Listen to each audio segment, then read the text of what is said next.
اتل ما اوحی الیک من الکتاب واقم الصلاۃ ان الصلاۃ تنہی عن الفحشاء والمنکر، یقیناً نماز روکتی ہے فحشاء سے اور منکر سے۔ یہ عام طور پر لوگوں کے ذہن میں رہتا ہے کہ صاحب یہ نماز ہم بھی پڑھتے ہیں لیکن نماز کے ساتھ لوگ 420 بھی کرتے ہیں، نماز بھی پڑھتے ہیں جھوٹ بھی بولتے ہیں، نماز بھی پڑھتے ہیں بلیک مارکیٹنگ بھی کرتے ہیں، نماز بھی پڑھتے ہیں یہ بھی کرتے ہیں۔ یہ ہے ہمارے معاشرے کا اور نوجوان نسل میں جو ابا اور جو بغاوت پیدا ہوئی ہے دین سے، میں بربلا یہ کہتا ہوں کہ یہ ان مذہبی لوگوں کا رد عمل بھی ہے جنہیں وہ اپنی آنکھوں سے دیکھتے ہیں کہ ہمارے ابا جان نماز میں تو بڑے پکے ہیں لیکن اتنے ہی پکے جو ہیں وہ دکان پر جھوٹ بولنے میں بھی ہیں۔ ظاہر بات ہے کہ بیٹے سے تو چھپی ہوئی بات نہیں ہے، آپ کسی سے چھپا لیں گے، آپ کی بیوی سے تو آپ کی کمزوریاں جو ہیں وہ چھپی ہوئی نہیں ہے، آپ کے گھر والوں سے آپ کی اولاد سے تو چھپی ہوئی نہیں ہے کہ نماز میں بھی پکے ہیں جھوٹ بولنے میں بھی پکے ہیں۔ ظاہر بات ہے کہ اس کی طبیعت نوجوان جو ہے اس کا معاملہ یہ ہوتا ہے کہ وہ ان چیزوں پر غور کرتا ہے، چاہے اگر سعادت مند ہے آپ کے سامنے بولتا نہیں لیکن آپ کو دیکھ تو رہا ہے، اس کا ایک اثر وہ قبول کرتا ہے اور وہ سمجھتا ہے کہ نماز بیکار ہے، فائدہ کیا اس کا؟ اگر نماز کے ساتھ یہ بھی ہے،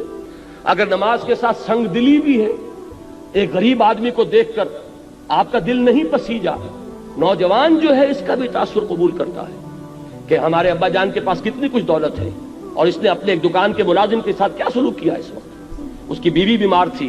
اسے کچھ قرض کی ضرورت تھی اور ابا جان نے کس طریقے سے ڈانٹ دیا، دھتکار دیا ہے۔ یہ نوجوان جو ذہن ہے یہ ان چیزوں کو دیکھتا ہے اور ان سے امپریشن لیتا ہے، اس سے تاثر لیتا ہے۔ تو یہ مسئلہ ہمارے ہاں کے زندہ مسئلوں میں سے کہ کیا وجہ ہے کہ ہماری نمازیں جو ہے بے اثر کیوں ہو گئی۔ قرآن دعوے سے کہہ رہا ہے کہ نماز تو فحش اور بے حیائی کے کاموں سے روکتی ہے، جبکہ ایسے لوگ ہمیں نظر آتے ہیں معاشرے کے اندر کہ نماز میں ہو سکتا ہے، میں نے مثالیں دی ہیں بعض اوقات، جب میں اپنی MBBS سے فارغ ہو کر تازہ گیا تھا منٹگومری جو اب سائیوال کہلاتا ہے، میں نے وہاں 2 اشخاص کو دیکھا، ایک وہاں حاجی بلیکیا کے نام سے مشہور تھا، اس کی یہ داڑھی تھی لمبی، اور نہ صرف یہ کہ نماز میں 100% بلکہ وہ خاصا آسودہ حال کھاتا پیتا آدمی تھا، اس کے پاس ڈپو تھے اور ڈپو ہی میں بلیک ہوتی تھی، تو وہ اذان بھی خود جا کر دیتا تھا، 5 وقت کی اذان وہ شخص دیتا تھا۔ یعنی جہاں تک عبادت کا تعلق ہے، یہ ایک صاحب سائیوال کے بیٹھے ہوئے سر ہلا رہے ہیں تو وہ ان کے ذہن میں وہ صاحب آ گئے ہوں گے، لیکن بہرحال میں کسی متعین شخص کو نہیں، میں تو ایک مثال کے طور پر آپ سے کہہ رہا ہوں کہ یہ ہمارے معاشرے کے اندر وہ حاجی بلیکیا جو ہے وہ نوجوان نسل پر اپنے اس دین کا کیا اثر قائم کر رہا ہے۔ اور اس کے ساتھ ہی بالکل پیرلل ایک حاجی رشوت تھے، وہاں وہ انکم ٹیکس کے اندر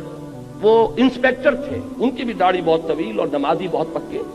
لیکن وہ خوب رشوت لیتے تھے خود بھی اور رشوتیں دلواتے تھے مسجدوں کو بھی،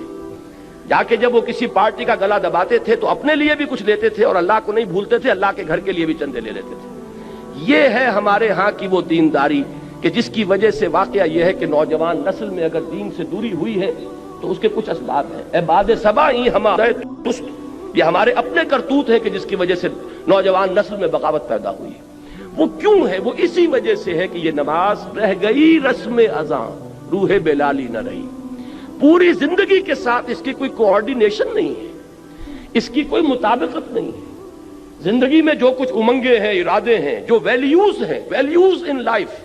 اس کا اس نماز کے ساتھ کوئی تعلق نہیں رہا۔ یہ ایک اپینڈکس ہے، یہ ایک ضمیمے کی حیثیت سے انسان کی زندگی کے اندر علیحدہ جڑی ہوئی شے ہے، اس کا اس کے اصل سیرت سے، اصل کردار سے کوئی تعلق نہیں۔ یہ وجہ ہے کہ یہ نماز وہ نماز نہیں ہے۔ ہمارا یہ حج 30 لاکھ افراد حج کر رہے ہوں، لیکن یہ کہ کوئی دنیا میں اس کا اثر،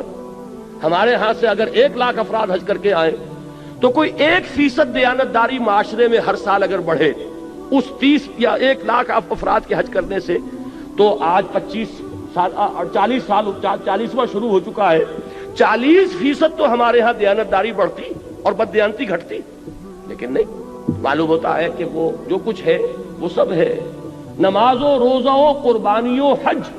یہ سب باقی ہیں، تو باقی نہیں ہے۔ وہ بیچ میں جو روح ہے وہ نکل چکی، اب یہ ریچولز کی شکلیں اختیار کر چکے ہیں یہ اعمال، یہ وجہ ہے۔ ورنہ واقعہ یہ ہے کہ بندہ مومن کے لیے سب سے بڑی تلوار وہ یہ نماز ہے، اللہ کے ساتھ تعلق قائم کرنے والی سب سے بڑی چیز نماز ہے۔